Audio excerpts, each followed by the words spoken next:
Typically I would start the video with a hello to everyone, but this time we're going to jump right into it. I am flying the Leader3 on the stock HQ prop 30x30 on 4S, the same 4S battery I've been showing you, the 450 milliamp China Line Hobby battery. And this one is a little bit more about flight time rather than performance, but you do get some performance indicators by the punch outs. Initially I thought I had my camera set to 40 degrees, but it turns out at a finer look it's about 37.5 degrees. I used the measurement out of Betaflight to get to that.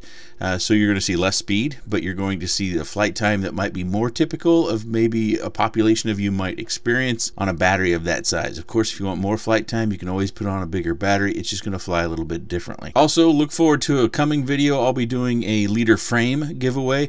I'm also going to take some parts that I have on hand that I can include with this to help you get started in your build. You can choose to use them, you can choose to not, but more details will come from that video that will be coming up in a few days.